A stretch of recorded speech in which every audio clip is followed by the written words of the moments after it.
Ah, ça va être chiant. C'est comme ça. Vous m'entendez? Ouais, c'est bon. C'est bon. Bonjour à tous. J'ai vu tout le monde, je crois. Je vous présente Thibaut, qui va nous parler d'IA, d'intelligence artificielle. Moi, je ne vais pas en parler beaucoup, si ce n'est de vous dire ce que j'ai vécu il y a quelques semaines, ou depuis quelques semaines, peut-être quelques mois. Ça fait peut-être 3 4 ans qu'on en parle beaucoup, beaucoup, beaucoup. Et là, depuis un mois, j'ai vu des choses pratiques, des trucs utiles en fait. Parce que moi, j'avais pas encore trop compris, si ce n'est qu'on pouvait taper dans la data. Et sauf que là, on s'aperçoit que non seulement on tape dans la data, mais on arrive à en faire un truc utile. Et donc, je me suis dit, tiens, on va pouvoir commencer à en parler, nous, les gens pratiques. Si tu vois ce que je veux te dire, Thibaut.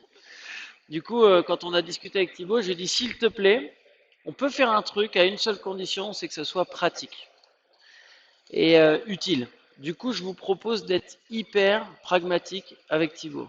Ça sert à quoi? Pourquoi on fait ça? Et Thibaut, il va nous dire ce qui va se passer, mais on va être enregistré pendant la conférence et vous pouvez poser des questions. Vous pouvez même dire des trucs débiles. Comme ça, on va savoir si l'intelligence artificielle, elle enregistre les trucs débiles et savoir ce qu'elle en fait. Ça va? Merci beaucoup. Ce que je crois, c'est que ça va être une révolution industrielle, l'intelligence artificielle.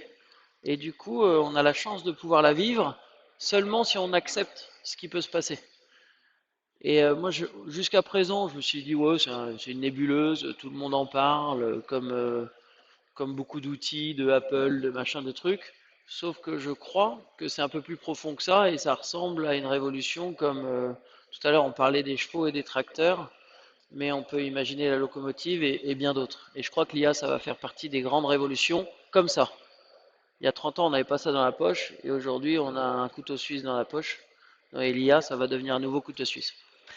Sinon, pour le reste, on déjeune après. Et pour ceux qui veulent faire des petits tours de grue de nacelle et vivre l'expérience extraordinaire de monter dans une grue à tour, je vous invite à le faire.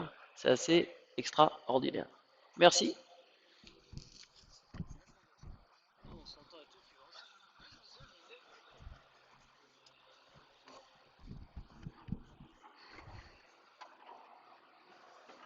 Bonjour à tous.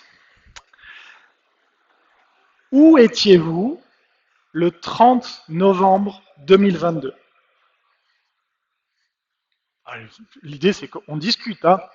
Renvoyez-moi vers moi. Mais le 30 novembre 2022, c'est la date de sortie de ChatGPT dans sa version 3.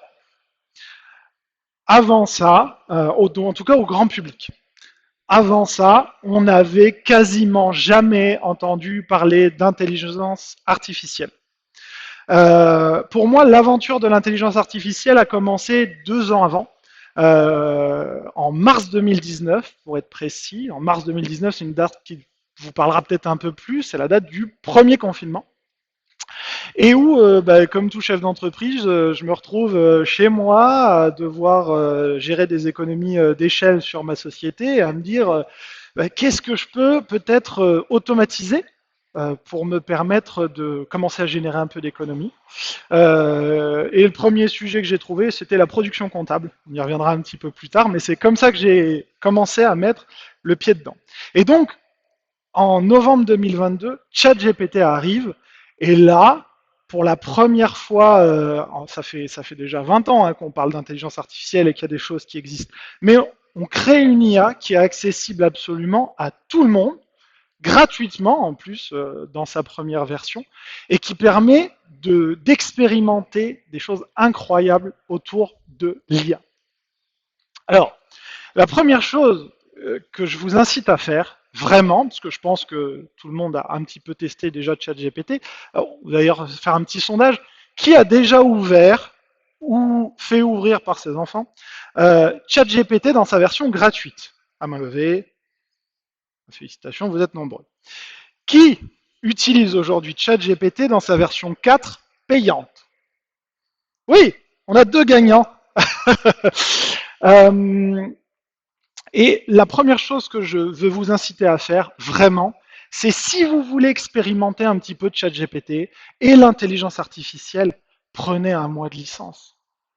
Ça coûte 24 euros, je crois. Euh, et quand vous voyez, ne serait-ce que la comparaison de la quantité de paramètres d'apprentissage de l'intelligence artificielle, on est juste pas du tout sur les mêmes proportions. C'est absolument incroyable. Parce que une IA, c'est quoi? C'est ni plus ni moins qu'une très grande quantité de données sur lequel on va venir mettre un modèle mathématique qui va, par la quantité de données, déduire quelle est la réponse la plus probable. D'accord? Et plus on lui donne de données, plus il a d'éléments de contexte et d'apprentissage pour deviner quel est le mot d'après ou la réponse la plus adaptée. OK? Donc, vous avez juste 1 trillion de paramètres. Voilà. Elle est connectée à Internet, c'est-à-dire qu'elle est en capacité, grâce à Bing, de faire des recherches, de lire des pages web, de lire des PDF de manière native. On a une excellente compréhension du contexte qui est beaucoup plus aboutie, la génération de texte est plus aboutie. Et puis, c'est une question qu'on pose souvent dans les conférences, c'est la question de la donnée, de la confidentialité de la donnée, de la RGPD. Mais ce que je lui donne, il en fait quoi? Dans la version gratuite, 3.5, il peut utiliser la donnée que vous lui donnez pour entraîner le modèle général. Donc, potentiellement, elle peut être récupérée par quelqu'un d'autre. Quand vous passez sur la version payante, les conditions sont beaucoup plus restrictives, pardon, et il y a peu d'entraînement, voire pas du tout. En tout cas, la donnée est anonymisée et ne peut pas être récupérée. Sur les versions entreprises qui sont un cran au-dessus, il y a zéro entraînement sur la donnée, elles sont même pas anonymisées, ils s'en servent pas du tout. Et puis il y a pas mal de nouveaux outils qui sont venus dedans, dans cette version 4. On a DALI qui permet de générer des images avec de l'intelligence artificielle. On a ChatGPT Vision qui permet d'analyser de l'image, y compris en temps réel depuis votre application. On va le voir juste après. Enfin voilà, si vous voulez expérimenter et vous familiariser un peu déjà avec les possibilités de l'IA, eh bien, prenez la version 4 de ChatGPT un mois. En plus, je crois que Henri a des packages de licences à vous filer. Pour vous montrer rapidement quelques usages qui me semblent pratiques, puisque c'était ce qu'on m'a demandé de faire, du coup j'ai fait du pratique, de ChatGPT, ce qui est intéressant, c'est de venir lui donner ce qu'on appelle du prompt. Donc c'est un élément, c'est une instruction. Et c'est ce qui est le plus difficile pour les collaborateurs qui commencent à se mettre sur de l'IA, c'est que on n'interagit pas avec une IA comme on interagit avec Google. Google, on arrive dans une position de non-sachant et on vient poser une question. Je ne sais pas quel est le président des États-Unis. On peut aussi le faire dans ChatGPT, mais la différence, c'est que ChatGPT permet d'aller relever une information beaucoup plus précise et surtout de réaliser des tâches complexes qu'un moteur de recherche est incapable de réaliser. Donc, ce qui va être important, si on veut bien s'en servir, la première étape, c'est de lui donner la bonne information et de se positionner en sachant. Vous êtes les experts de vos métiers, de ce que vous allez lui demander. Vous savez où vous voulez qu'il aille. Vous ne lui posez normalement pas de questions et vous essayez d'axer votre prompt sur le fait de l'emmener sur l'objectif final. Donc, par exemple, j'ai chargé 2 contrats, voilà, parce que j'aime beaucoup mon avocat, on mange ensemble, mais comme ça me coûte un peu de sous à chaque fois, je fais préanalyser par ChatGPT mes contrats. Je cherche donc 2 modèles de contrats qui m'ont été envoyés par un partenaire, et je lui dis, OK, tu es un avocat d'affaires français spécialisé en droit des entreprises, compare les 2 versions de ce contrat pour en identifier les modifications, identifie également les articles pouvant mettre la société Ucom, la mienne, en difficulté dans sa relation contractuelle. Voilà, je vais lui envoyer. Forcément, sinon c'est pas rigolo. Hop, je vais le régénérer. J'ai potentiellement ma connexion internet qui a pu sauter. Hop, j'arrive. Ta, ta, ta.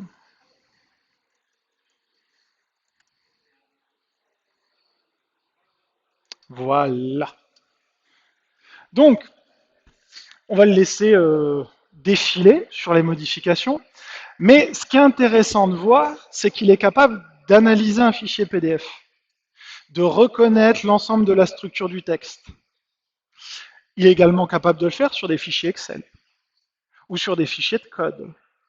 Il est capable d'analyser une grande quantité de fichiers et d'en extraire l'information pour voilà, vous permettre de travailler autour et de l'analyser. Et donc là, je vois qu'il fait quoi? Il me liste les clauses qui ont été modifiées à l'intérieur et j'ai en plus une analyse sur les différentes clauses qui peuvent me porter préjudice. On a des clients avocats pour qui on charge le code du travail, le code pénal, et dans lequel ChatGPT vient chercher automatiquement l'information pour leur permettre d'aider dans les affaires. On est aussi en capacité d'aller lire toutes les jurisprudences qui sont disponibles sur Internet pour nous aider dans le cadre d'une affaire, par exemple, pour voir s'il y a eu un précédent. Donc voilà, là je lui ai donné un rôle d'avocat, mais je peux lui donner un rôle de communicant, de responsable marketing, communication. En Corée, certaines sociétés ont commencé à donner le rôle de directeur marketing à des IA. Il n'y a plus d'humains derrière. Mais ce n'est pas les seuls usages un peu intéressants de ChatGPT. Je vais vous montrer par exemple ce qu'on est en capacité de faire avec Vision. Vision, regardez. Hop, ça je vous le montrerai après, c'est sympa aussi, mais j'ai fait une photo. Voilà, on a fait une photo de la bannière qui se trouve ici de classe. Et je vais la chercher, je vais la charger, pardon, voilà, à l'intérieur de ChatGPT, sans instruction. Hop, voilà. Et ChatGPT, voilà, est en capacité d'analyser l'image et d'aller chercher des éléments contextuels par rapport à ce qu'il lit à l'intérieur. Là, par exemple, voilà, il me décrit ce qu'il voit sur l'image. Et en fonction de ça, je vais pouvoir aller discuter avec lui, puisqu'il est en capacité d'analyser des sites internet, pour me dire, par exemple, tout ce que fait la société, ou si j'ai besoin d'en identifier son dirigeant,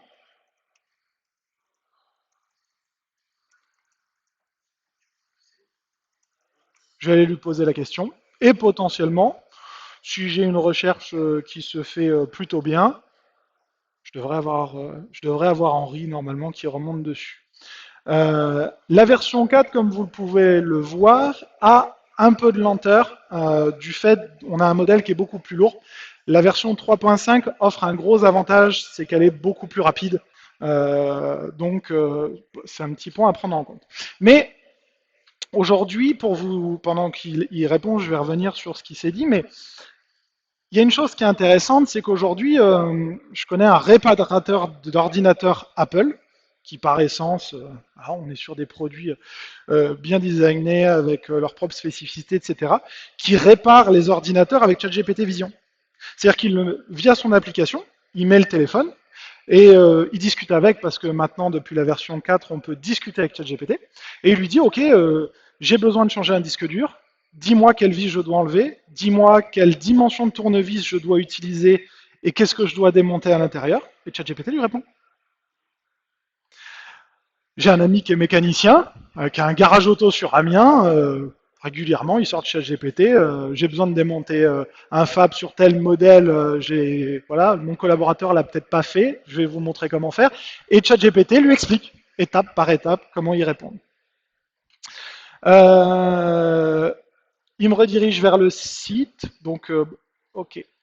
Donc ChatGPT Vision amène un point absolument incroyable dans nos relations du quotidien. En fait, c'est un assistant personnel.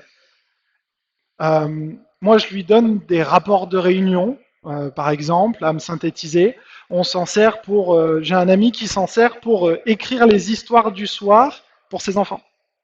J'en ai un autre qui a créé des modèles ChatGPT pour permettre de recréer des personnages historiques avec l'époque à laquelle ils ont vécu, leurs éléments de contexte, pour que les étudiants puissent discuter avec, comme avec Marie Curie ou voilà d'autres personnages. Et ChatGPT a introduit, parce que vous voyez que le fait de prompter, de dire à chaque fois tu es responsable marketing dans une société parmi les 0,1% les meilleurs, etc., l'étape de prompt est chronophage, par essence. Donc, on s'est dit, pour faciliter justement l'usage de ChatGPT au sens large, on a créé les GPTS, hop, que je vais, voilà.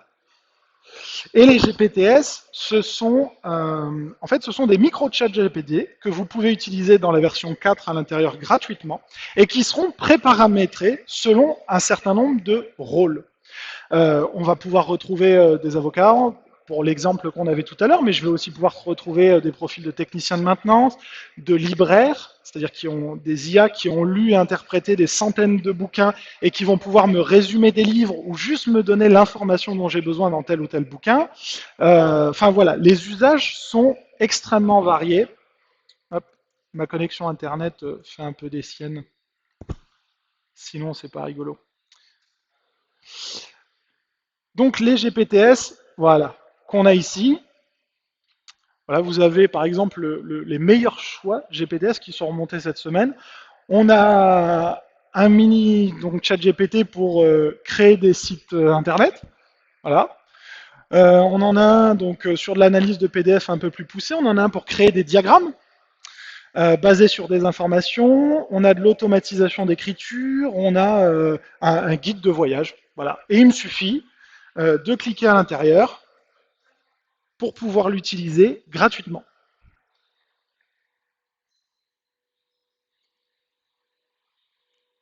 quand j'ai du débit. Est-ce que vous avez des questions? Est-ce que ça vous semble clair? Oui. Oui. Oui. Avec la version gratuite, vous pouvez charger. Ah, oui, mais il vous faut passer par le système de plugin.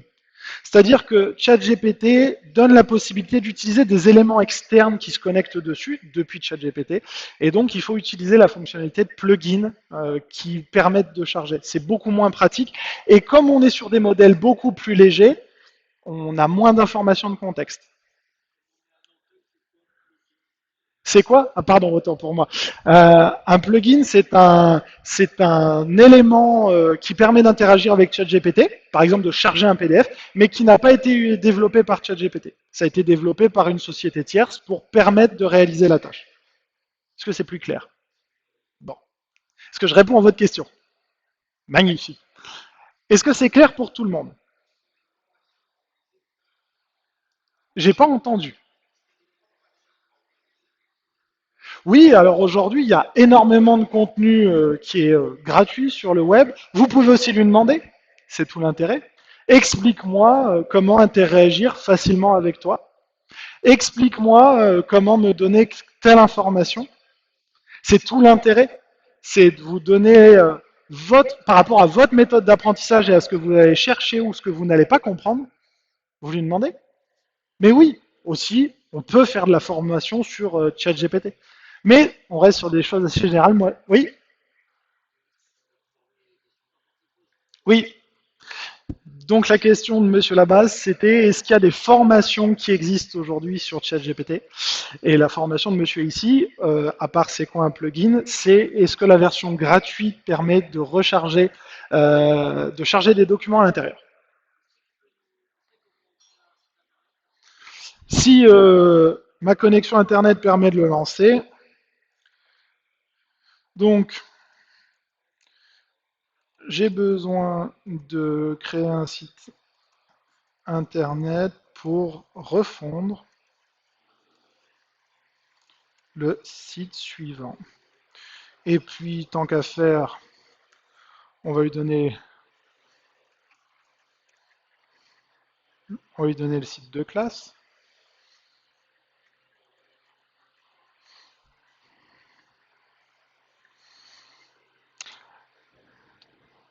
Donc, could we provide a description of the business project?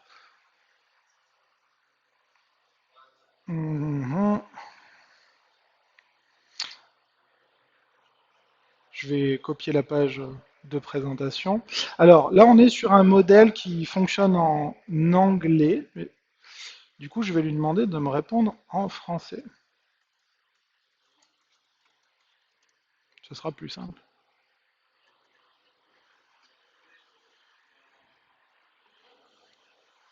Voilà, donc il va commencer par me créer le texte par rapport à ce que je lui ai donné. Et puis, progressivement, il va...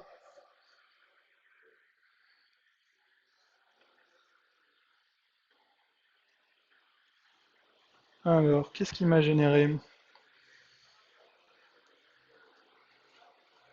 La confiance. Alors, pardon, je clique à côté. Consulter le site complet pour différents éléments de personnalisation. Ah, j'ai ma connexion internet qui bug un peu. Je vais essayer de passer pour vous montrer autrement par le 1. Ouais, sinon on peut le faire. Euh, ouais, ok.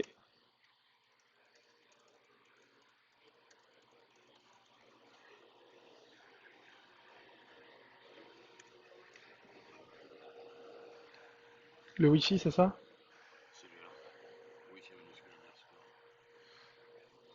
Hop, il a réussi à le lancer.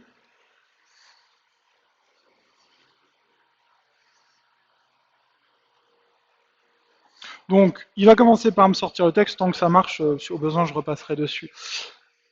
Hop.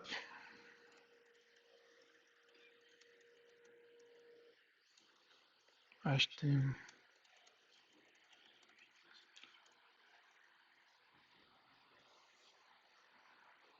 Voilà. Donc, basé sur les informations que je lui ai données, il m'a permis de reformuler mon élément. Et derrière, je lui demande de me générer une présentation, une page de présentation de l'entreprise en générant et en créant le code de mon site internet. Ok. Vous avez des systèmes beaucoup plus aboutis qui vont plus loin. Celui qu'on a expérimenté tout à l'heure n'était pas actif pour se connecter à Internet, mais encore une fois, on a des milliers et des milliers de GPTS qui existent. Il y en a, nous, on en a déjà testé d'autres pour créer des applications, créer des plugins, créer des outils métiers. Enfin voilà, vous pouvez effectivement les paramétrer et les lancer sur pas mal de points là-dessus. Et donc, je me retrouve avec mon code qui me suffit derrière d'intégrer dans un fichier et de balancer sur un autre support. Est-ce que c'est clair pour vous? Henri, est-ce que ça répond à la question? Alors, donc, pour résumer, ChatGPT, la version 4, y compris sur l'appli, vous permet un certain nombre de fonctionnalités, et les GPTs vous permettent de pré-paramétrer des mini ChatGPT pour réaliser des tâches spécifiques. Ok? Maintenant, ChatGPT amène une liste de fonctionnalités euh, qu'on une liste de fonctionnalités externes. En fait, comme ils ont ouvert quand ils ont créé le système, ils ont dit OK, notre objectif c'est que n'importe qui puisse utiliser de l'intelligence artificielle au quotidien et dans son activité. Donc à partir de là, ils ont donné la possibilité d'utiliser des connecteurs pour aller se connecter à ChatGPT et s'en servir, mais sur d'autres applications. Je vais vous montrer un usage typique de ce que ChatGPT amène aujourd'hui dans les usages.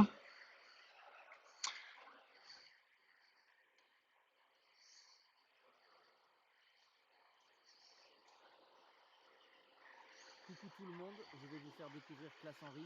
Ah, j'ai pas. La classe, en toute place, spécialiste du levage, offre un large espace de solutions à chaque cas qu'on embrasse. Levage et manutention, c'est sa trace. Service, vente, location. Dans la course, il s'efface. Klaas führt in Frankreich ganz voran mit Hebezeug, das man sehen kann. Vertrieb und Service, alles da. Schulung, Vermietung, ganz wunderbar. Klaas, der Name leuchtet hell und klar. Klaas lidera en Francia, esencial, con equipos de elevación sin igual. Servicio y ventas, todo un abanico, alquiler y formación en el pico. Klaas, un nombre en alto, dinámico. Alors ça, c'est quoi? C'est Henri. Sauf qu'Henri, aux dernières nouvelles, il parle un peu allemand. mais aussi bien espagnol qu'une vache espagnole. En fait, il s'est passé quoi? Ce matin, je l'ai pris à part et on a tourné Et une une petite histoire de vidéo. 2 minutes, c'est super long à raconter, Thibaut, hein. Voilà. Franchement, tu me Ou saoules. pendant 2 minutes. Et ce que je peux te raconter, c'est l'histoire de Thibaut. Voilà. Et ça dure 2 minutes, comme ça, c'était particulièrement long. Mais donc, oui, il me parle de la pluie, du beau temps et de petites choses que j'ai pas le droit de montrer parce que 2 minutes c'est long et il faut meubler. Mais derrière, bah, Henri, je l'ai chargé dans un outil qui s'appelle Agent et qui permet de créer un avatar virtuel de lui. Vous voyez, c'est la même c'est le même emplacement, sauf que Coucou tout le monde, je vais vous faire découvrir Classe en rime. Classe, c'est la classe, en toute place, spécialiste du levage, offre un large espace de solutions à chaque cas qu'on embrasse. Levage et manutention, c'est sa trace. Service, vente, location. Dans la course, il s'efface. Classe. cool, hein. Ah si, cool. Et alors comment je l'ai fait? Ben regardez, c'est pas compliqué. Tac, tac, tac. Je suis sur ChatGPT. Je lui ai dit, crée une présentation de la société en analysant le site suivant, en rime, en 3 paragraphes, chacun dans une langue différente, en français, allemand. Au début, on était parti sur du mandarin, on s'est dit, il y a peu de chances que ça passe, du coup, on va le changer pour de l'espagnol. ChatGPT nous a généré le texte, qu'on a copié-collé dans l'outil. On lui a dit génère, puis on a la vidéo qu'on a là. Et Henri n'a jamais tenu ce discours. Alors,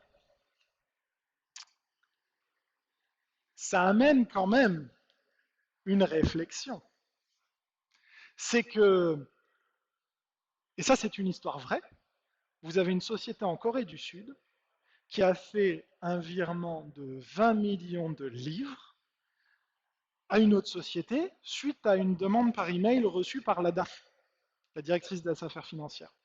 Elle se dit, bon, 20 millions, ça fait un peu beaucoup. Du coup, je vais quand même faire une visio avec mes deux boss sur Teams pour s'assurer de la véracité de l'information. Elle se connecte, elle fait le team. Les deux se connectent, lui disent, oui, bien sûr, on confirme qu'il faut bien faire le virement. Elle fait le virement, 20 millions, sauf que personne ne lui avait jamais rien demandé.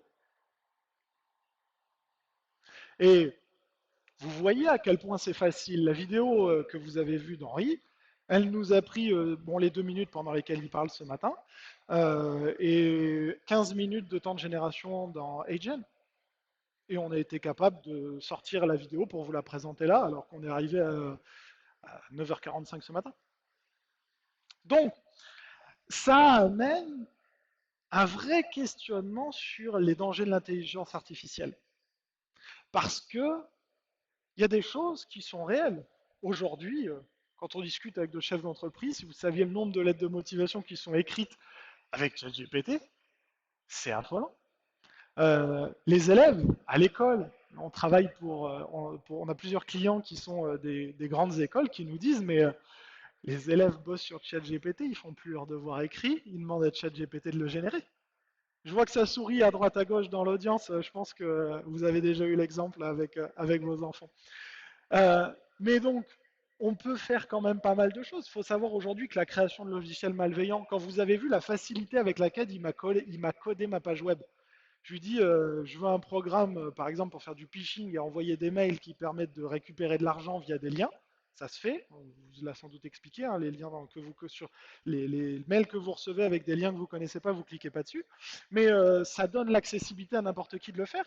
La surveillance via reconnaissance faciale avancée avec de l'IA, ça existe déjà, ça existe en Chine, et vous avez une note sociale avec ça. Si vous faites des dégradations, elles baissent, vous ne pouvez plus voyager. Enfin voilà, ça amène des vraies interrogations sur les dérives. Parce que tout ce qui est payant aujourd'hui, ChatGPT, AgeGen, sont des éléments sécurisés. C'est des sociétés qui veulent faire du chiffre d'affaires et donc qui se conforment très très vite aux législations et qui vont même plus loin dans leurs usages. Euh, Henri a dû enregistrer une vidéo pour faire la vidéo AgeGen dans laquelle il dit oui, je donne mon consentement pour l'usage de l'IA et il y a un code unique à chaque fois qu'il est obligé de donner pour donner son consentement. Donc il y a des choses qui se mettent en place. Mais pour chaque outil euh, payant, qui est régulé, encadré, vous avez autant d'outils gratuits qui prolifèrent sans aucune régulation possible. Mais en 2030, l'IA, c'est quand même 13 trillions de dollars. C'est 16% de plus sur le PIB mondial, dans les différentes études qui ressortent à droite à gauche. Ça amène une révolution industrielle encore plus forte que l'a été Internet. Encore plus forte que l'a été le smartphone. 16% du PIB, c'est absolument colossal. Et là-dedans, du coup, vous vous dites, mais moi, ça me fait peur, je sais pas comment y aller, c'est compliqué. Est-ce qu'on peut me former sur ChatGPT parce que ça a l'air très compliqué. Alors, pour vous aider à vous faire un peu la main, sans avoir besoin de formation par la simplicité, je vous donne 3 IA pour vous permettre de gagner jusqu'à 4 heures par semaine de temps de travail. Si vous ne les gagnez pas, dans un an, je vous paye un resto. Ok? La première, on a créé, justement, pour des questions comme celle-là, un GPT Robinhood. Donc c'est une petite plateforme. Vous pouvez accéder aux différents liens, vous verrez via les QR codes. C'est gratuit. Et ça embarque un certain nombre de fonctionnalités intégrées qui vous permettent de tester et d'expérimenter les IA. Je vais vous faire une rapide vision des différents leviers. Je vais me connecter. Mais l'idée, c'était juste de dire, bah voilà, vous voyez la réaction très vite, c'est de se dire, payer une licence ChatGPT, c'est un peu dommage, mais la version 4, elle est tellement cool quand même, c'est dommage de ne pas s'en servir. Et donc, nous, on a développé une petite plateforme qui vous permet, en fait, vous avez déjà des prompts qui sont rentrés à l'intérieur, c'est-à-dire, vous dites, bah, par exemple, voilà, je veux créer un article de blog, je veux examiner et répondre à un témoignage d'un client sur une page web, je veux des idées d'articles, je veux écrire mes posts sur les réseaux sociaux, enfin voilà, des choses qu'on n'a pas le temps de faire, qui prennent du temps et qui sont un peu casse-pieds. Bah, en fait, vous avez une petite plateforme où voilà, vous allez dedans, vous dites bah tiens, je veux un générateur d'email, je vais cliquer, je vais lui expliquer ce que je veux qu'il fasse, je peux ajouter ma marque à l'intérieur et par exemple c'est de choisir le produit de ma société sur lequel je veux parler. Je vais lui dire génère-moi un email et automatiquement il va générer mon email. Mais vous pouvez aussi tester plein d'autres fonctionnalités comme rentrer du texte et obtenir et générer des images. Par exemple, c'est des choses qui existent. Voilà, vous pouvez analyser des documents, des sites internet, vous pouvez faire absolument plein de choses. Et l'idée, c'est que c'est gratuit. Donc, ce qui est gratuit est dans mon budget. L'idée, c'est de vous permettre de vous faire un peu la main avec de l'IA gratuitement. Donc, voilà. Oui, oui, oui. C'est via Google. Vous pouvez accéder à l'URL gpt.robinhood.io. N'hésitez pas à faire une petite photo de la slide et à réaccéder via le QR code directement à l'outil. Mais voilà, pour vous familiariser un peu avec l'IA, vous pouvez aussi charger des fichiers audio, les transformer en texte. Ça peut être un bon point d'entrée. J'attends que les photos soient passées et puis je vous montre la slide suivante. M'a dit de sourire. Moi, je souris. OK pour tout le monde? Deuxième sujet, ça a été notre premier cheval de bataille, c'était de se dire qu'est-ce qu'on peut automatiser. Vous vous souvenez, en début de conférence, je vous ai dit, on peut automatiser la saisie comptable. C'est quelque chose d'extrêmement chronophage, hein, mettre des justificatifs, les lettrer, les rapprocher avec les transactions. Bon, ben nous, après un an de recherche, on a trouvé la seule IA du marché aujourd'hui qui a un niveau de granulosité où elle apprend au dossier. C'est-à-dire qu'elle est capable, pour chaque entreprise, de recopier les techniques du comptable qui a fait la saisie comptable dessus et de s'adapter aux techniques de saisie de chaque comptable sur chaque dossier. Elle est absolument incroyable. C'est un outil qu'on utilise qu'on a intégré et qu'on diffuse via Robinhood. Le lien vous redirige d'ailleurs vers un petit formulaire si vous voulez en savoir plus. Ça vous coûte pas plus cher si c'est nous ou vous qui l'intégrez. Mais voilà, pour vous faire une très rapide démo, en fait, ça se présente comme n'importe quel logiciel de saisie comptable. Vous mettiez vos pièces dedans, vous connectez vos comptes en banque, et automatiquement, l'intelligence artificielle, quand j'arrive sur un dossier où il y a de la donnée, parce que sinon c'est pas marrant, Prod & Co, je crois que j'en ai, et automatiquement, l'intelligence artificielle va être capable de découper mon justificatif, de mettre mes codes de TVA, de mettre mes codes de facturation sur les différentes informations. Et alors, c'est pas très sexy parce que c'est un logiciel comptable, hein, mais par contre, nous, on a divisé par 80% nos frais de comptabilité parce qu'on les a automatisés complètement.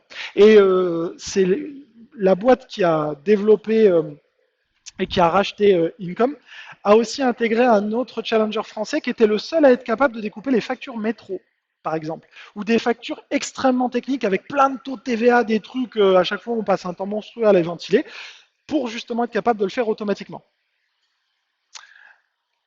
Donc, ça vous permet d'avoir voilà, une approche sur quelque chose d'empirique qu'est la comptabilité un peu plus, voilà, un petit peu plus aboutie. Et puis le dernier que je voulais vous présenter, qui est très cher à mon cœur et dont Henri m'a parlé très récemment, s'appelle Nota. On fait tous, on passe tous un temps énorme en réunion, chaque semaine, que ce soit des réunions de chantier, des points avec des clients, avec des fournisseurs, ou même en équipe, et on passe un temps colossal à faire des comptes rendus de ces réunions et à se les envoyer les uns les autres.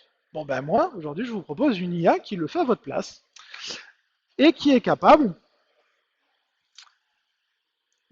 c'est une petite application mobile qui est en capacité d'analyser, d'entendre l'audio, y compris dans des pièces où il y a pas mal de monde autour, au restaurant, et d'identifier la voix de chaque participant, et derrière de retranscrire exactement comme il est en train de le faire pour la conférence au moment où je parle, parce que ça c'est ce que je suis en train de dire, de retranscrire à l'écrit et de permettre de réécouter l'audio.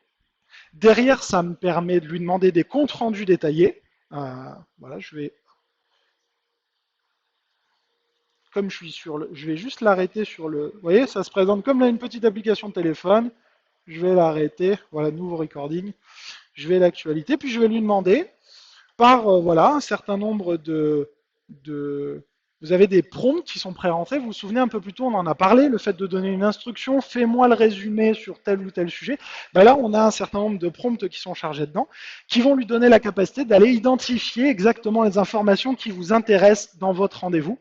Vous pouvez extraire le fichier texte et le recharger, par exemple, dans ChatGPT pour lui dire, j'étais avec un client, il m'a posé une question à un moment sur un élément technique, sur quelle nacelle je dois mettre sur son 6e jour de chantier, je peux lui demander automatiquement de me ressortir l'information pour la remettre, par exemple, dans mon devis, mon bon de commande ou dans la planification de ce que je fais. Voilà. Et là, j'ai un résumé de ce qu'on a fait pendant la conférence jusqu'à présent. Voilà. Je vous cache pas que j'assiste à beaucoup de conférences et quand j'ai pas le temps mais qu'elles m'intéressent beaucoup, j'envoie un notabot dedans qui se connecte à la réunion, parce qu'il fait aussi les réunions en ligne, etc. Il se connecte dedans, il enregistre tout ce qu'il me dit, il fait des comptes rendus. Du coup, moi, je réassiste à la conférence, mais juste sur les bouts qui m'intéressent après. C'est peut-être l'avenir de nos métiers de conférencier. Donc, Nota, en plus, ça coûte pas grand-chose, ça doit être 80 € par utilisateur et par an, donc c'est relativement négligeable. Et très franchement, tous ceux qui ont eu l'occasion de l'utiliser me disent, mais c'est absolument incroyable. La qualité de retranscription est ouf. Ça s'adapte en plus dans plein de langues, donc vous faites un entretien en allemand, en espagnol, il vous le retranscrit en français, il est capable de le faire en temps réel aussi. Enfin, c'est un super outil, quoi. C'est vraiment une super machine. Est-ce que c'est clair pour vous? Est-ce que vous avez des questions sur ces 3 outils? Je vois qu'il y a des portables qui se lèvent.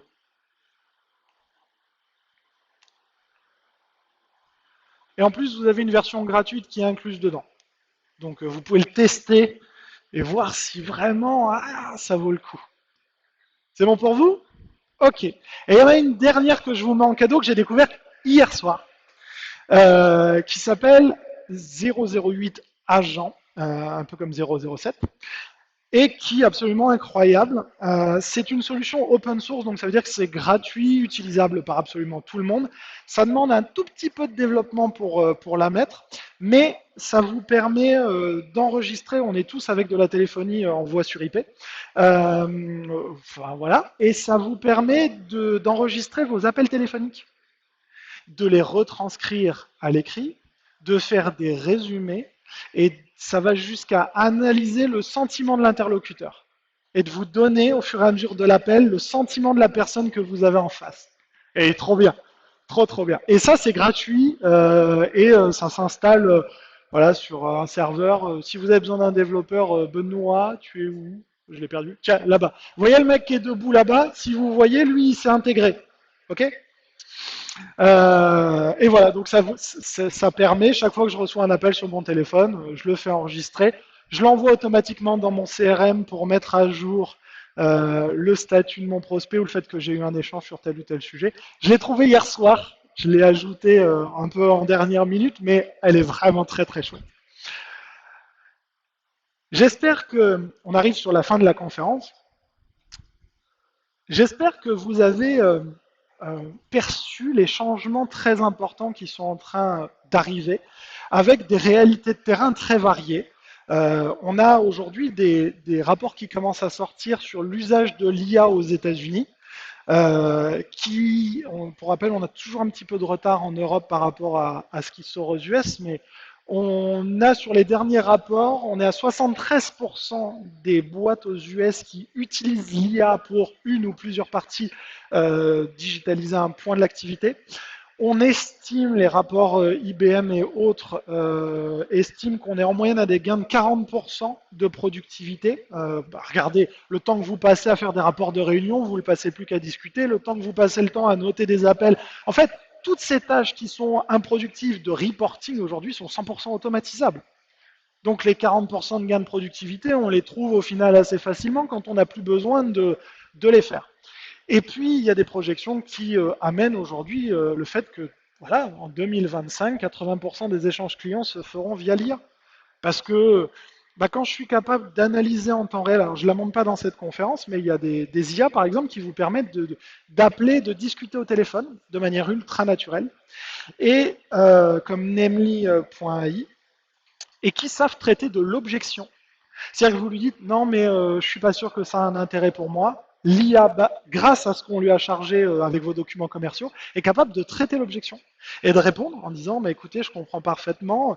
Il se trouve qu'on a travaillé avec d'autres sociétés dans votre domaine d'activité qui sont un tel. Je pense qu'au contraire, ça peut apporter un point d'intérêt pour vous, etc. On est sûr. Et ce que je dis souvent, c'est que n'oubliez pas une chose très importante, c'est que les IA que je vous ai montrées aujourd'hui sont les plus bêtes qu'on aura jamais. En 2022, on n'avait jamais entendu parler de ChatGPT.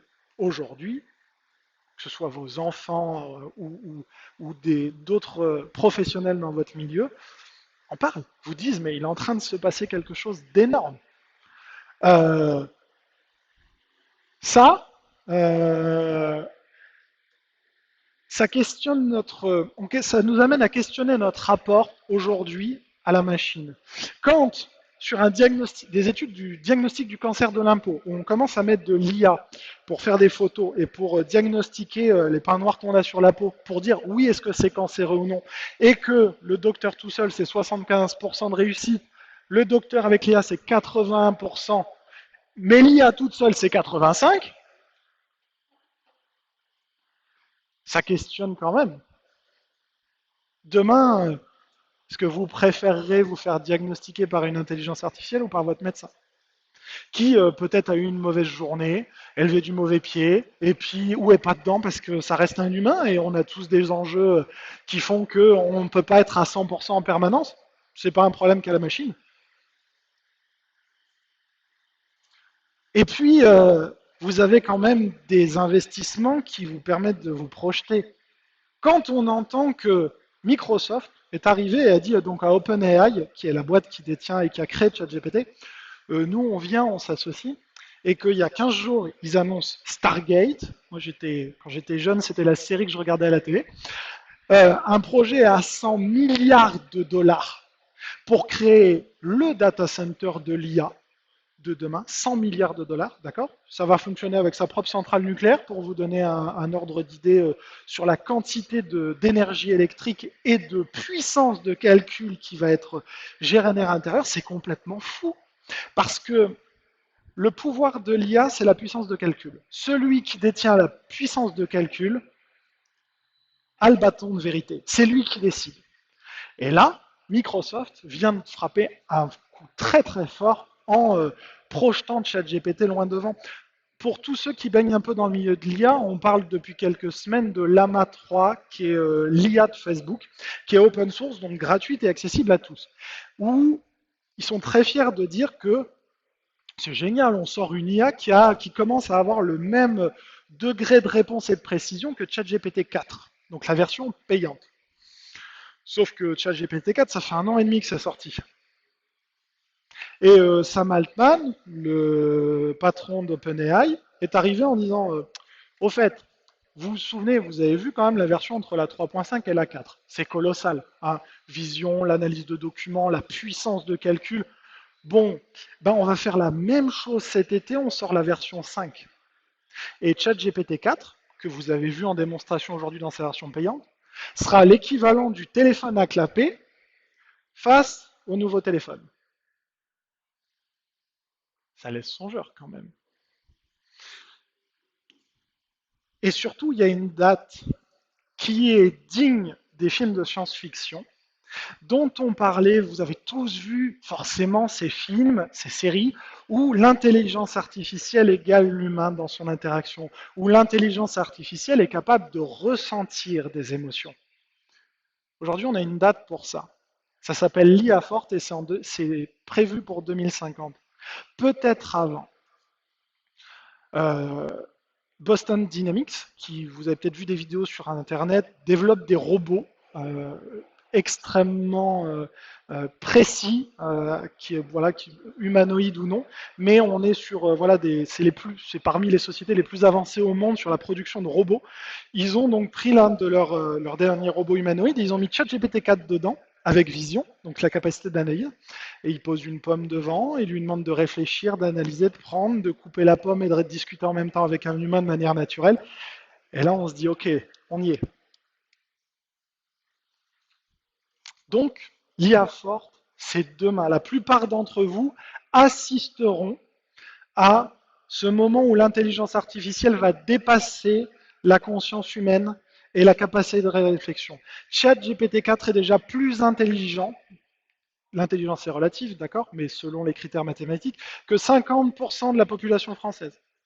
On est plutôt sur 60-70% même aujourd'hui, mais ça c'était les données fin d'année dernière.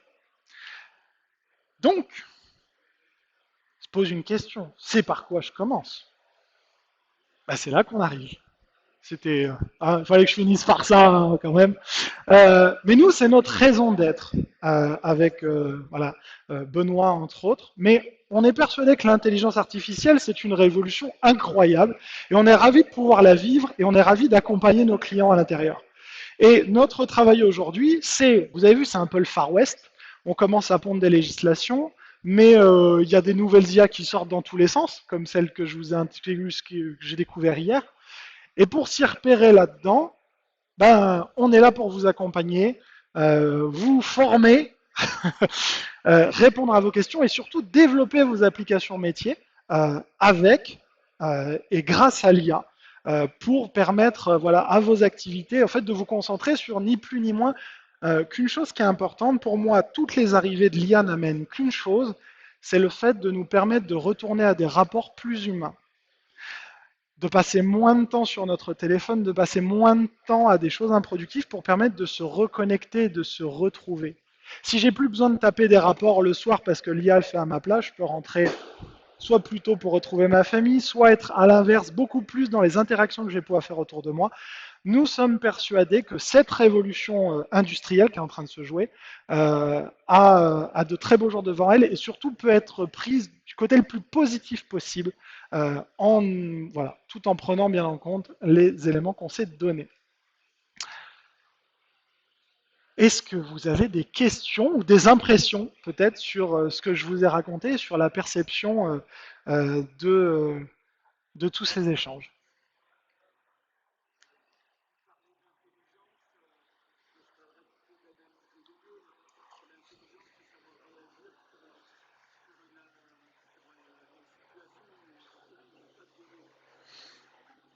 Je vais reformuler pour la vidéo. Monsieur disait que on est plus sur de sa perception, lui, sur de l'analyse de données que de l'intelligence qui est capable de réfléchir sur des problématiques où on n'a pas de données. C'est en partie vrai, mais encore une fois, on est sur l'intelligence artificielle la plus bête qu'on a jamais eue. Et c'est vrai qu'aujourd'hui, ChatGPT s'appuie sur l'existant. Je ne suis pas du tout sûr que ce sera le cas de la version 5 qui arrive cet été, pour avoir commencé à lire des choses qui commencent à sortir. Il est déjà aujourd'hui capable de prendre des éléments d'analyse de contexte. Je pense qu'on va aller sur une étape supérieure. Donc j'ai envie de vous donner raison pour encore 3 mois. Ish, Benoît n'est pas d'accord avec moi, il pense que c'est moins que ça. C'est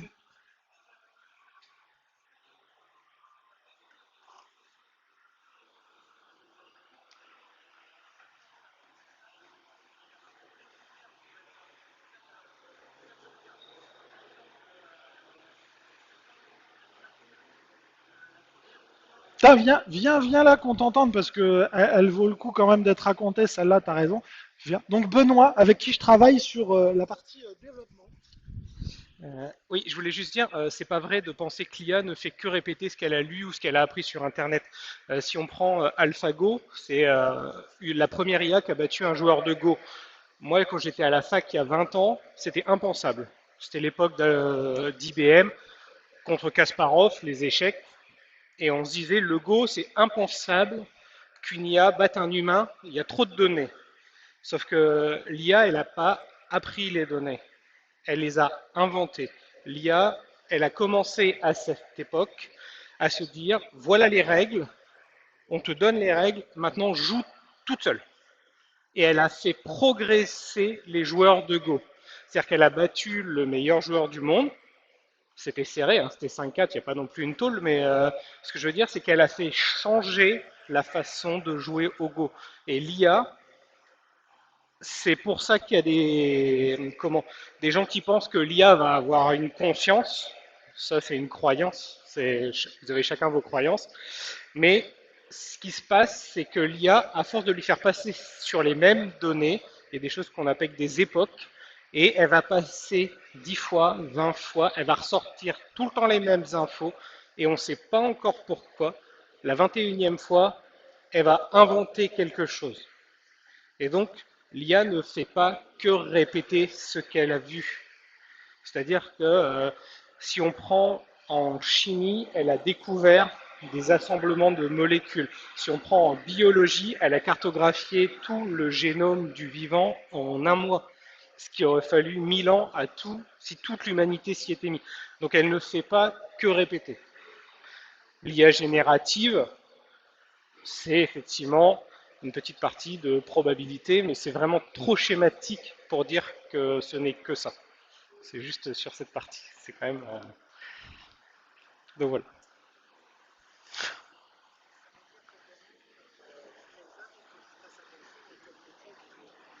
Alors, est-ce que ça veut dire que demain tous les jeunes doivent faire attention à ce qu'ils veulent faire?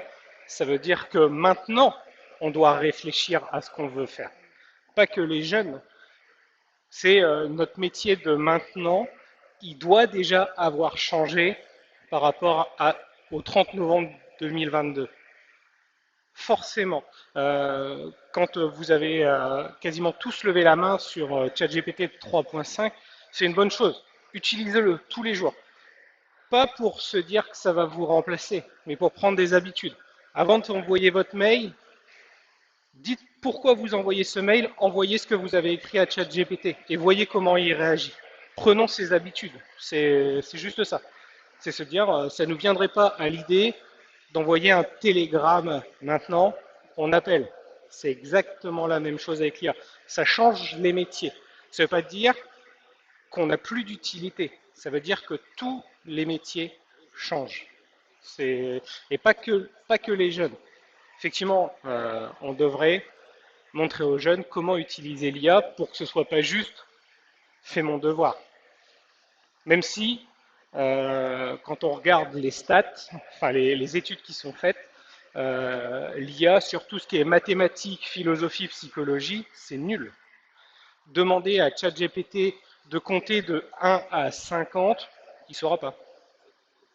D'accord? C'est juste ça, hein. C'est la comptine numérique qu'on apprend à 7 ans. Ben, il ne saura pas. Par contre, envoyez-lui le résultat financier de votre entreprise et demandez-lui ce qui va pas, quels sont les risques et où vous en êtes, pas de problème, il le fera. Donc les métiers ont déjà changé. Les façons d'apprendre doivent déjà changer.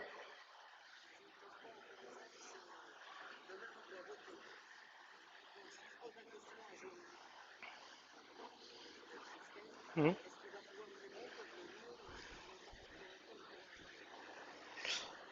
Alors, si vous devez voter et que vous posez des questions à l'IA, il va falloir la poser de la bonne façon.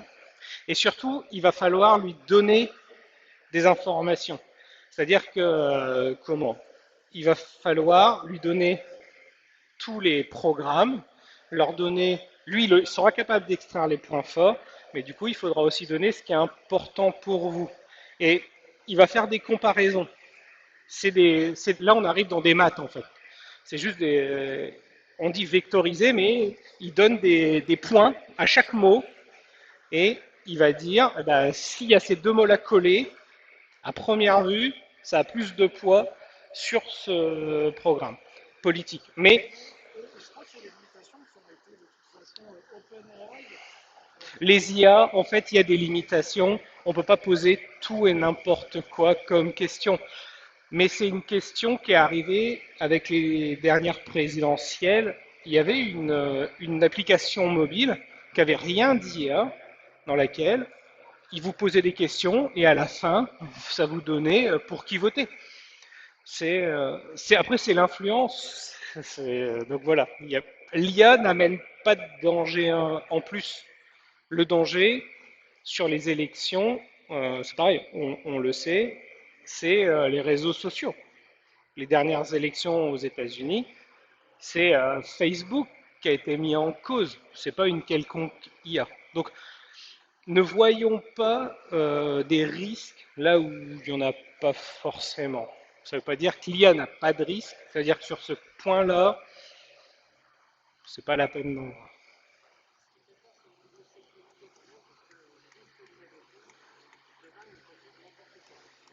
Au niveau de la sécurité, il y a effectivement des risques, mais c'est pour ça qu'il y a aussi des limitations qui sont mises. C'est-à-dire que là, c'est une jolie présentation, mais Agen, une fois que Thibaut a mis la vidéo, Agen a dit j'ai besoin du consentement de la personne qui est sur la vidéo. Et ça se fait en live. Je ne sais pas si vous avez déjà ouvert un compte en ligne. Vous envoyez votre pièce d'identité et à un moment, on vous dit on va faire une visio en direct pour voir que.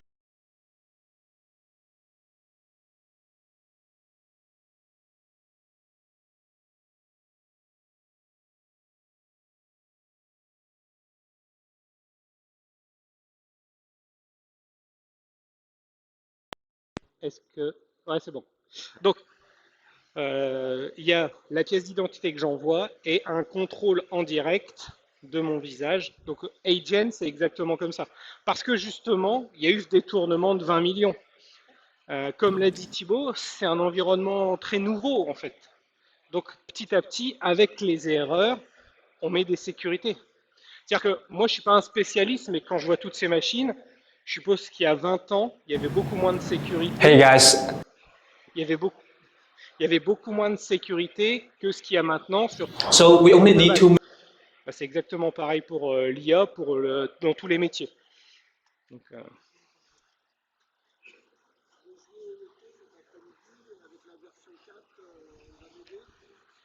Il y a déjà eu des choses de faites comme ça, oui, avec de l'agrégation de modèles, le fait d'être capable de déterminer qu'est-ce qui a le plus de chances de ressortir. Il ne va pas te sortir le bon numéro parce que tu as une table d'aléatoire, mais effectivement, tu as Mm. fini sur les millions de possibilités pour descendre à quelques centaines ou quelques milliers, c'est possible. Mais après, l'IA va être limitée par sa mémoire. C'est un peu comme nous, en fait. Maintenant, il y a tellement de données qu'on ne peut pas être spécialiste en tout. On ne peut pas être spécialiste en maths. On va avoir un petit domaine. Bah, l'IA, elle a une mémoire limitée. Donc, c'est ça. Après, ça reste de la probabilité. Il n'y a pas de magie. Mais ça, je suis sûr que ça existe depuis longtemps. C'est de l'algorithmie. Il n'y a pas besoin d'IA pour savoir, bah, sur les 40 dernières années, quels sont les numéros qui sont sortis. Donc, statistiquement, qu'est-ce qui a le plus de chances de sortir? Oui.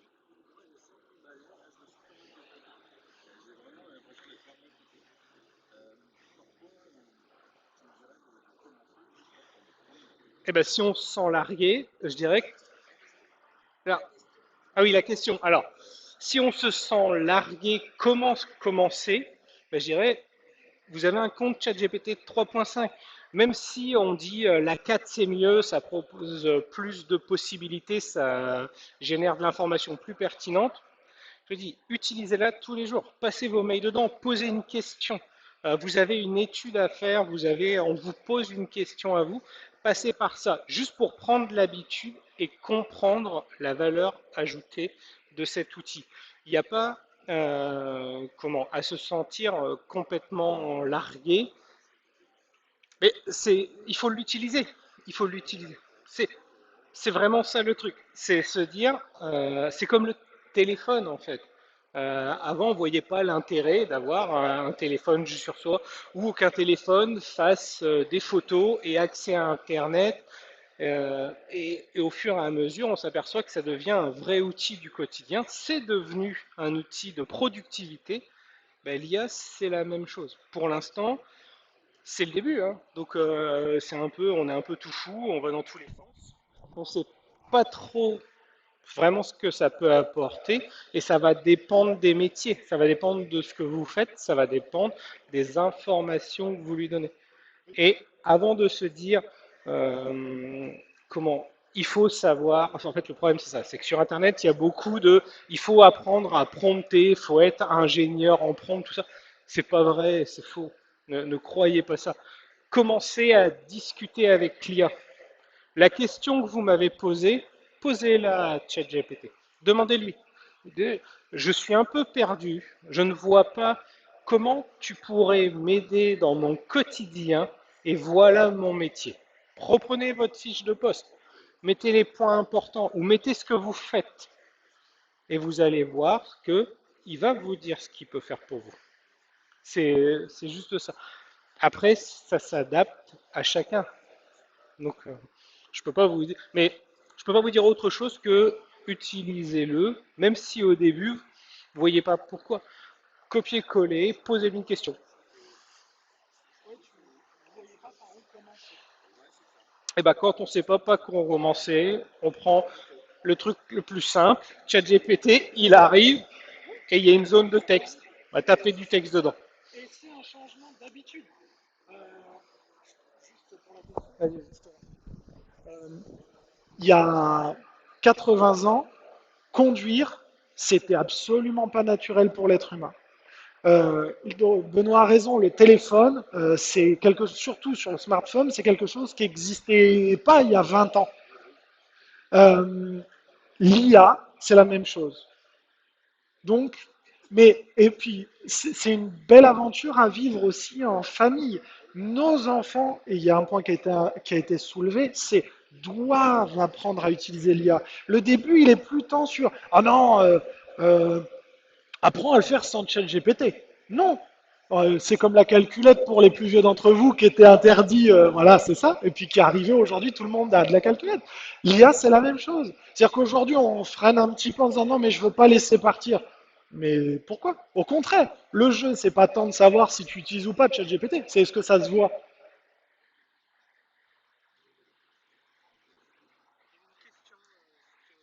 Oui, vous avez une question.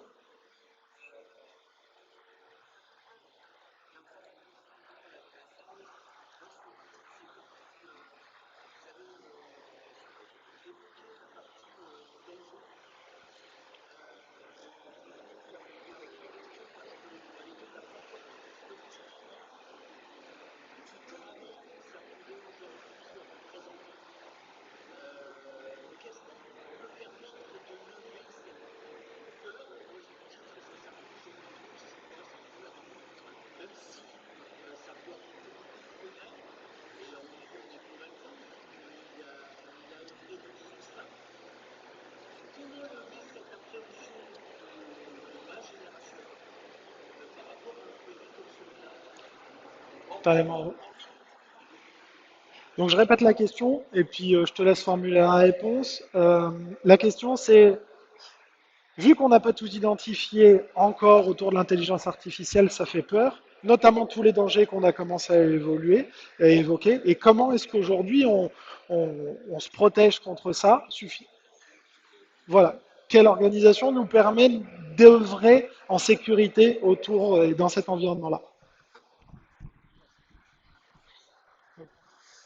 Ah, je dirais que comment est-ce qu'on peut se protéger? Ben, tant qu'on n'a pas identifié les risques, on ne peut pas se protéger.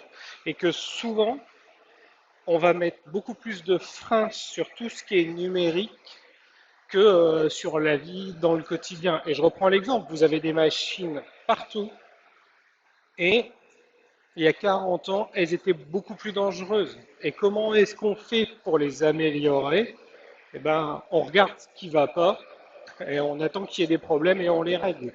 Et donc, on peut réfléchir aux risques et des gens réfléchissent aux risques pour se dire comment est-ce qu'on met des garde-fous, mais il n'empêche que je ne peux pas vous dire que tous les risques vont être identifiés et qu'il n'y a pas de souci. Je fais le parallèle avec la cybersécurité. On vient, et c'est important, je ne dis pas que ce n'est pas important, mais on vient vous dire que c'est un risque critique pour les entreprises. Pourtant, je suis persuadé que dans les bureaux, il y a des post-it qui traînent avec des mots de passe de compte administrateur ou des petits carnets dans le premier tiroir du bureau. Et moi, je connais plus de gens qui savent ouvrir un tiroir que de gens qui savent pirater un serveur. Et donc, ça pose pas de problème dans le monde physique, mais dès qu'on est dans le numérique, on voit tout de suite le pire.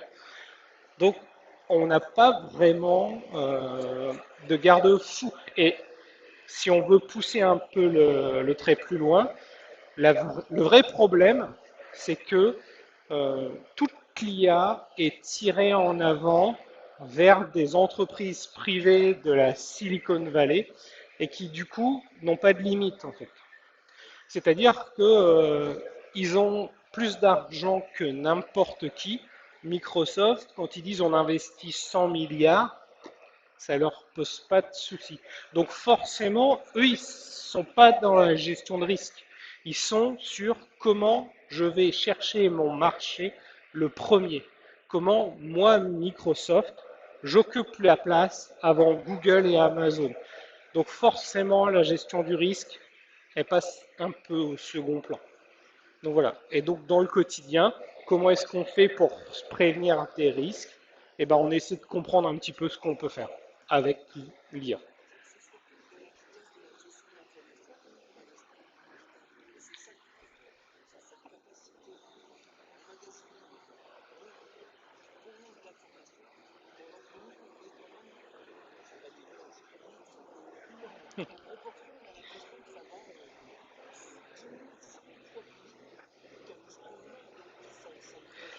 Dans le traitement de l'information, le risque sur la capacité de données que peut gérer l'IA et la vitesse de traitement, c'est pas un risque, hein, c'est un fait.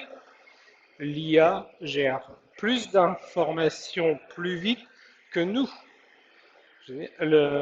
Quand en quelques mois, elle est capable de modéliser en 3D l'ensemble du génome du vivant, c'est impensable à l'échelle humaine. Donc ça, c'est pas un risque, c'est un fait. La vraie chose, c'est comment maintenant les scientifiques utilisent ça pour faire progresser l'humanité à leur échelle. Donc dans le quotidien, on est là, c'est se dire comment est-ce que les données que je donne à l'IA m'aident à faire mon travail plus vite. Comment, grâce à ça, je creuse l'écart avec la concurrence. Parce qu'on reste des entreprises et notre objectif, il est là. Enfin, je m'avais dit, c'est se dire, l'IA, comment elle m'aide à faire mieux, à faire plus vite, à apporter plus de valeur à mes clients que ce que fait mon concurrent. Il y avait une question?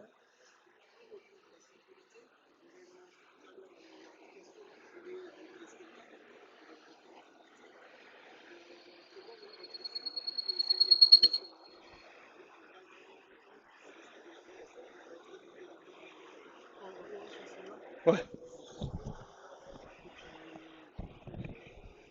Juste pour vous répondre là-dessus, donc Income est une application française. Donc la question c'était, mais si je filme mes données comptables, quel est le danger pour mon entreprise?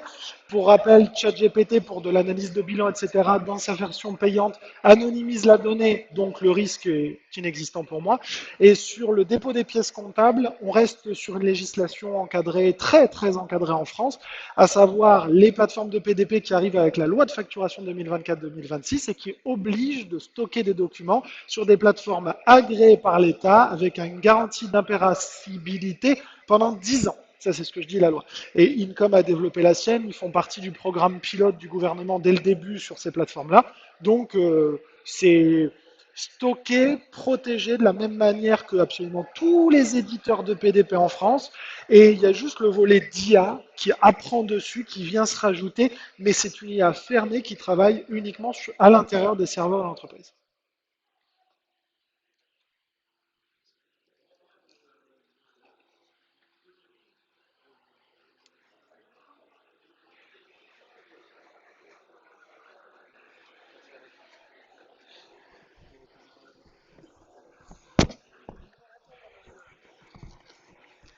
Merci beaucoup.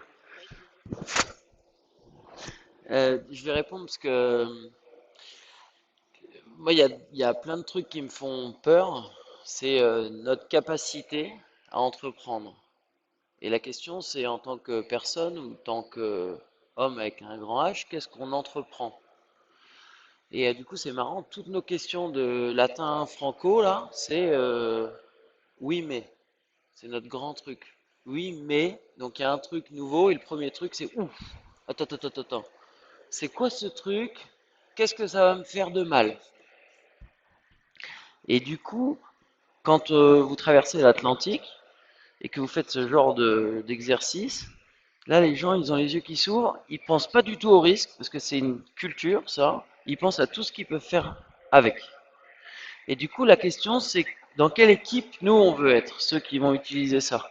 Alors, Bruno, c'est facile pour moi de te répondre ça, parce que c'est l'histoire de ton grand-père et de ton père avec les chevaux. Le grand-père qui disait, mais le fioul, on n'en fait pas. Donc le jour où on n'a plus de fioul, on n'a plus rien pour tirer une charrue. Et en plus, à la fin, le cheval, on le mange. Le truc, c'est un tas de ferraille, ça s'appelle le tracteur. Et je pense que Bruno, il a travaillé toute sa vie avec des tracteurs. Et juste sur ce sujet, mais c'est vrai, hein, c'est une vraie histoire. C'est pas un truc. L'autre truc que je pense, moi, ça m'a fait marrer parce que quand j'ai commencé l'école, et puis là, on en parle encore de ces trucs-là, les hauts potentiels. Il y a des gens, c'est des hauts potentiels, et puis il y a des machines qui deviennent du coup des très hauts potentiels parce qu'on parle de QI, quotient intellectuel, même racine qu'intelligence. Et là, on dit, tiens, il y a une machine qui fait une IA qui crase tous les mecs qui ont des QI extraordinaires. Sauf que depuis 20 ans, les études portent à penser qu'une personne équilibrée, il faut un QI assez important, c'est mieux, mais à la limite, l'intelligence, quand j'ai ça dans la poche, moi, il n'y a plus personne qui me fait peur avec un QI fort. Par contre, il parle de QE, quotient émotionnel. Donc là, ça commence à être le sujet. Quelle émotion cette machine, cet outil peut nous transmettre? Et visiblement, elle n'en transmet pas. Elle peut créer des images, elle peut créer tout ce qu'on veut, mais l'émotion, c'est la faculté de la recevoir. C'est pas la faculté de la donner. Et c'est qu'est-ce qui fait la différence entre une machine, a priori, et un homme? C'est la capacité de gérer l'émotion, de la recevoir. Et là, on est tous différents. Et le troisième truc qui arrive à fond les ballons, parce que les ricains, ils le savent très bien, c'est le QO, quotient d'opportunité. L'IA, zéro. Ça veut dire que de tout ce qu'on a vu, a priori, c'est quelque chose qui peut servir à transformer en opportunité. Mais pour l'instant, c'est pas quelque chose qui produit. Ça veut dire que l'IA, elle va pas produire une machine qui va servir à créer des maisons. Et elle sera pas mécanicien. Et elle sera pas commerçante. Elle va répondre à des problèmes, elle va solutionner, elle va. Et peut-être que dans 10 ans, dans 20 ans, dans 30 ans, on lui trouvera des usages qu'on n'imagine pas, d'ailleurs, c'est ça le vrai sujet, c'est jusqu'où ça va pousser l'imagination, mais à quel moment, nous les humains, on va rester opportunistes vis-à-vis de cette nouvelle technologie? Si vous regardez le marché de l'armement, Les humains, c'était une conquête territoriale, la création des premiers canons et des premières mitrailleuses. Je vous garantis que ceux qui les ont inventés, c'était une compétition de marché. La même chose que ceux qui inventent ça.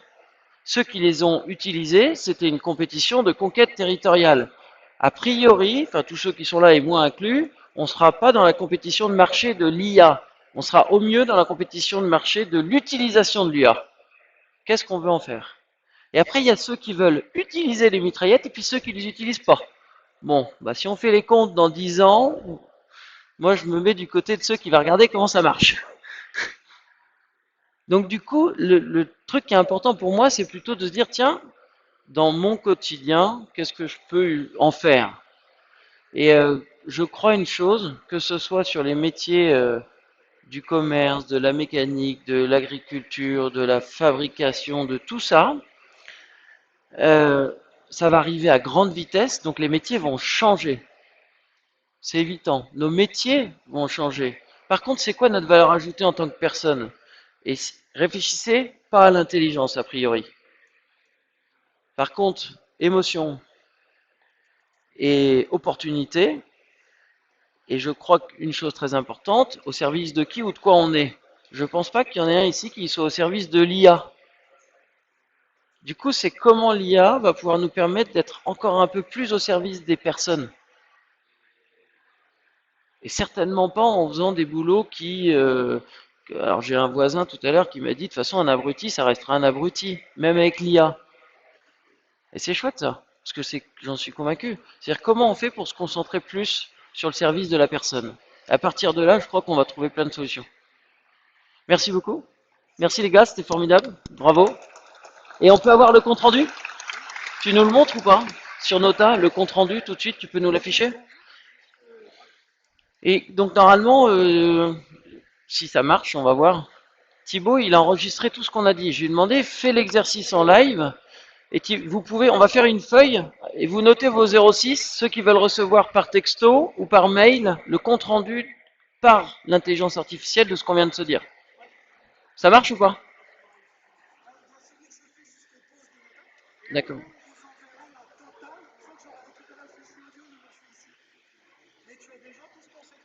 Moi, je voudrais, s'il te plaît, le compte rendu en 60 lignes. Et puis un autre en 30 lignes.